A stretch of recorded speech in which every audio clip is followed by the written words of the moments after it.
Alhamdulillahilladzi arsala rasulahu bil huda wa dinil haqq liyuzhirahu 'ala ad-dini kullih walau karihal musyrikun. Asyhadu an la ilaha illallah wahdahu la syarika lah wa asyhadu anna sayyidana Muhammadan 'abduhu wa rasuluh. Allahumma shalli wa sallim wa barik ala sayyidina Muhammad wa ala alihi wa ashabihi wa man tabi'ahum bi ihsan ila yaumiddin. Amma ba'd. Fa ya ibadallah, ittaqullaha haqqa tuqatih wa la tamutunna illa wa antum muslimun. Sidang jemaah yang dirahmati Allah SWT sekalian, saya berpesan kepada diri saya dan juga tuan-tuan sekalian, marilah kita sama-sama bertakwa kepada Allah Subhanahu Wa Taala dengan sebenar takwa. Mudah-mudahan dengan takwa yang kita raih, yang kita dapat, Allah SWT akan menggolongkan kita di kalangan mereka yang berjaya di dunia dan berjaya di akhirat, insya-Allah. Allah SWT berfirman, A'udzubillahi minasyaitonir rajim. Ya ayyuhalladzina amanu kutiba 'alaikumus syiyam kama kutiba 'alal ladzina min qablikum la'allakum tattaqun. Maksudnya, wahai orang-orang yang beriman, diwajibkan ke atas kamu berpuasa seperti mana diwajibkan ke atas orang-orang sebelum daripada kamu, agar kamu bertakwa. Suratul Baqarah ayat 183.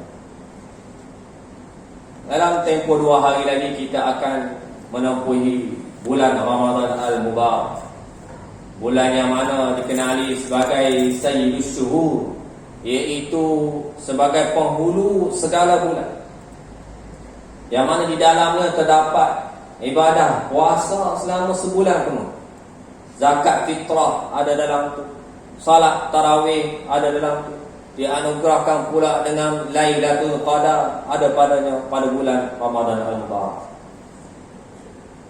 Bulan Ramadan juga dikenali sebagai Syahrus Siyam, iaitu bulan berpuasa. Bulan Ramadan dikenali sebagai Syahrul Quran, iaitu bulan diturunkan Al-Quran yang merupakan mukjizat terbesar Nabi Muhammad SAW sehingga hari kiamat.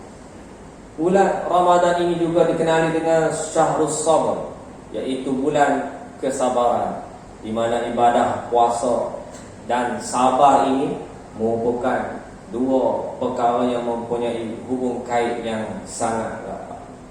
Dikenali dengan juga Syahrul Rahmah, bulan kerahmatan, Syahrul Maghfirah, bulan keampunan, Syahrul Najah, bulan kemenangan dan bebas daripada api neraka, Syahrul Jud, iaitu bulan murah hati.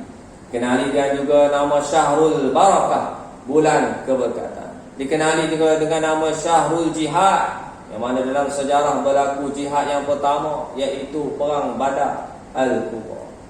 Hadirin muslimin dan jemaah yang dirahmati Allah Subhanahu Wa Taala sekalian, Allah SWT berfirman, A'udzubillahi minasyaitonir rajim. Wa amma man khafa maqama rabbih wa nahan nafsa 'anil hawa fa innal jannata hiyal ma'wa. Adapun orang yang takutkan keadaan semasa berdiri di mahkamah Tuhannya untuk dihitung amal, serta ia menahan dirinya dari menurut hawa nafsu, maka sesungguhnya syurgalah tempat kediaman. Pada bulan Ramadan kita dituntut untuk menahan hawa nafsu kita, menahan hawa nafsu kita daripada lapar dan dahaga, menahan hawa nafsu kita daripada berhubungan dengan isteri kita dan perkara-perkara lain yang membatalkan pahala puasa. Dan sesungguhnya janji Allah Subhanahu Wa Taala itu besar kepada orang-orang yang berjaya melepasi Ramadan ini melawan hawa nafsu. Dalam satu hadis Nabi SAW, Nabi SAW bersabda, "Idza kana awwalu lailatin min Ramadana suffidatis syayatin wa maradatul jinni wa ghulliqat abwabun nar falam yuftah minha babun wa futihat abwabul jinani falam yughlaq minha babun wa nada munadin ya baghiyal khair aqbil wa ya baghiyasy syarri aqsir walillahi untaqa'u minan nar. Rawahu Tirmidzi. Bila tiba malam pertama bulan Ramadan, maka akan diikatlah sekelir syaitan dan jin-jin yang jahat. Ditutup pintu-pintu neraka tanpa dibukakan satu pun. Dan dibuka pintu-pintu syurga tanpa ditutupkan satu. Dan akan ada penyeru yang menyeru kepada setiap malam, wahai orang-orang yang inginkan kebaikan, marilah. Dan wahai orang yang ingin melakukan keburukan, hentikanlah. Dan bagi Allah akan ada golongan yang dimerdekakan daripada api neraka. Mudah-mudahan Allah SWT menggolongkan kita semua ni dalam kalangan yang diselamatkan oleh Allah Subhanahu Wa Taala daripada azab api neraka Allah Subhanahu Wa Taala. Allah SWT memerintahkan puasa, perintahkan kita untuk kita berpuasa, menahan diri kita daripada makan, menahan diri kita daripada minum, menahan diri kita daripada perkara-perkara lain yang membatalkan puasa, dengan niat yang ikhlas kepada Allah Subhanahu Wa Taala. Bukan sahaja kepada umat Nabi Muhammad sallallahu alaihi wasallam, tapi juga kepada umat-umat yang terdahulu. Maknanya ianya menjadi tauladan kepada kita bahawa umat terdahulu pun juga berpuasa dan kita juga berpuasa. Puasa ni ianya membersihkan jiwa kita, mensucikan jiwa kita, membentuk kita dengan akhlak yang mulia. Puasa ini memberikan kita peluang untuk beroleh takwa kepada Allah Subhanahu. Puasa ini menjadi perisai kepada kita daripada melakukan maksiat, melemahkan syahwat yang menjadi punca kepada segala maksiat. Allah SWT berfirman dalam surah Asy-Syams ayat ke-9 dan 10, qad aflaha man zakkaha wa qad khaba man dassaha. Sesungguhnya berjayalah orang yang menjadikan dirinya yang sentiasa bersih, bertambah bersih dengan iman, yakni dengan iman dan amal kebajikan.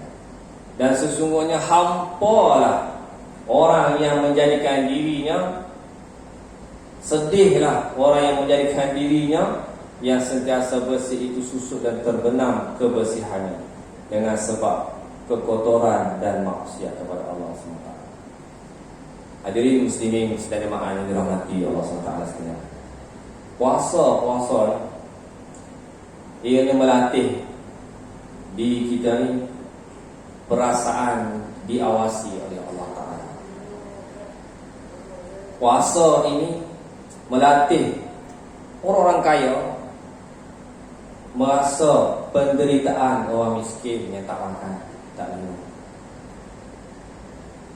Puasa ini melahirkan kita sebagai insan yang mempunyai kasih sayang dan prihatin. Inilah antara natijah kita ini melaksanakan ibadah puasa. Puasa ini juga menyempitkan jalan-jalan atau ruang untuk syaitan bergerak, yakni di dalam peredaran darah kita. Daripada Safiyah binti Huyai radhiyallahu anha, Rasulullah sallallahu alaihi wasallam bersabda, "Inna syaitana yajri min ibni Adam majrad dam." Rawahu Bukhari. Sesungguhnya syaitan itu bergerak dalam diri anak-anak Adam melalui saluran darah. Jadi puasa ini akan menyempitkan laluan untuk syaitan bergerak. dalam diri manusia. Daripada Ibn Abbas radhiyallahu anhu, Rasulullah sallallahu alaihi wasallam sabda, "Asy-syaitanu jathimun ala qalbi Adam. Fa idza dzakarallaha janasa wa idza ghafala waswasa." Rawahu Bukhari. Syaitan itu duduk bercangkung di atas hati manusia. Apabila manusia menyebut nama Allah, dia yang syaitan akan mengundurkan diri. Dan apabila manusia itu lalai, dia akan membisik-bisikkan kejahatan. Hadirin sekalian yang dirahmati Allah SWT. Bulan Ramadan ini juga yang akan datang ini merupakan bulan yang mana Al-Quran ini diturunkan. Allah SWT berfirman dalam surah Isra ayat ke-82, A'udzubillahi minasyaitonir rajim. Wa nunazzilu minal Qur'ani ma huwa shifaa'un wa rahmatun lil mu'minin wa la yazidul zalimina illa khasara. Dan kami turunkan dengan beransur-ansur dari Al-Quran ayat-ayat suci yang menjadi ubat penawar dan rahmat bagi orang yang beriman kepadanya. Dan sebaliknya Al-Quran tidak menambah kepada orang-orang yang zalim disebabkan keingkaran mereka, melainkan kerugian juga. Al-Quran kita diminta untuk membacanya. Al-Quran ini Allah Ta'ala minta kita untuk memahami Al-Quran. Al-Quran ini diminta oleh Allah SWT untuk kita melaksanakan dan mengamalkan. Baca, faham, amal. Kerana Al-Quran ini merupakan manual, panduan kehidupan kita. Panduan kehidupan kita sebagai seorang individu. Panduan kehidupan kita sebagai dalam kehidupan berkeluarga. Panduan kita dalam kehidupan bermasyarakat. Panduan kehidupan dalam bernegara. Panduan Al-Quran ini mempunyai panduan bagaimana cara untuk memilih pemimpin dalam negara. Panduan bernegara untuk pangkah siapa yang inginkan keredaan Allah Subhanahu wa taala. Tersebut di dalam Al-Quran kerana ia yang merangkumi segenap aspek kehidupan manusia. Baik dari sudut individu, masyarakat, keluarga, negara, baik dari sudut aspek sosial, ekonomi, politik dan sebagainya. Kerana inilah sifat Islam, mempunyai sifat yang syumul. Ramadan dan Al-Quran memang tidak dapat dipisah. Bila kita membaca Al-Quran, kita yakin ianya adalah sumber perundangan kita. Zaman dulu, zaman Nabi Muhammad SAW, orang kebanyakan manusia tidak yakin dengan Islam. Kerana pada zaman mereka, yang hebat ketika itu adalah kerajaan Rom dan Parsi. Kalau kita belik dalam sirah, bagaimana kerajaan Rom dan Parsi begitu hebat dan begitu besar sehingga mempengaruhi seluruh jazirah Arab. Tetapi apabila mereka melihat itu adalah satu kehebatan, tetapi dengan usaha Nabi SAW menjatuhkan empayar Rom dan Parsi dan memerintah secara Islam, menghilangkan tanggapan tersebut dan meletakkan bahawa Islam inilah suatu penyelesaian kepada kehidupan manusia. Dan ini dibuktikan selama beratus-ratus tahun, sehingga pada tahun 1924 jatuh kerajaan Khalifah Osmaniyah.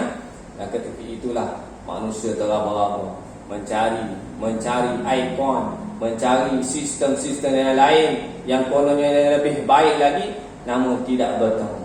Maka ketika Nabi SAW dengan para sahabat radhiyallahu ajma'in mengembangkan agama Allah Subhanahu wa taala, membentuk satu sistem perundangan yang mantap berlandaskan kepada Al-Quran dan Sunnah, sehinggalah dapat berjaya untuk mengawal 3 suku dunia ketika itu, menyebar luaskan kuasa mereka bersama dengan di bawah Sayyidina Umar Al-Khattab radhiyallahu anhu, berjaya menguasai 3 suku dunia dan menunjukkan contoh Islam yang terbaik ketika itu. Dan kita yakin dengan Islam ini kerana ia telah dibuktikan, maka perkara tersebut sekarang telah hilang. Manusia mencari sistem-sistem lain, mengagung-agungkan sistem lain, mengagung-agungkan nasionalisme, mengagungkan kapitalisme, mengagungkan sosialisme, komunisme dan isma lain yang membawa manusia itu jauh daripada agama Allah Subhanahu wa taala. Hadirin muslimin yang dirahmati Allah Subhanahu wa taala. Dalam surah Al-Maidah sebagai penutup khutbah pada hari ini, Allah SWT berfirman dalam ayat ke-49. A'udzubillahi minasyaitonir rajim. Wa anihkum bainakum bima anzalallah wa la tattabi' ahwa'ahum wahzarhum an yaftinuka an ba'di ma anzalallahu ilaik fa in tawallaw fa'lam annama yuridullahu an yusibahum bi ba'di dzunubihim wa inna katsiran minan nasi lafasiqun. Subhanallah. Maksudnya, dan hendaklah engkau menjalankan hukum di antara mereka dengan apa yang telah diturunkan oleh Allah, dan janganlah engkau menurut kehendak hawa nafsu mereka. Dan jaga-jagalah supaya mereka tidak memisahkanmu dari sesuatu hukum yang telah diturunkan oleh Allah kepadamu.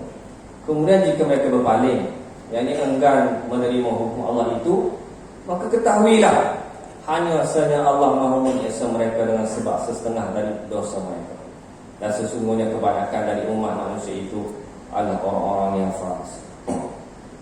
Maka saya menyeru kepada diri saya dan juga tuan-tuan sekalian, marilah kita kembali kepada agama Allah SWT, berlandaskan kepada Al-Quran dan Sunnah. Kembalilah kepada sistem Islam, berlandaskan kepada Al-Quran dan Sunnah. Kembalilah kepada sokongan kepada kepimpinan Islam di kalangan para alim ulama dan orang yang memperjuangkan agama Allah SWT, berlandaskan Al-Quran dan Sunnah. Teladanilah dan telusurilah zaman Khulafaur Rasyidin, zaman kegemilangan mereka memartabatkan agama Allah Subhanahu wa taala.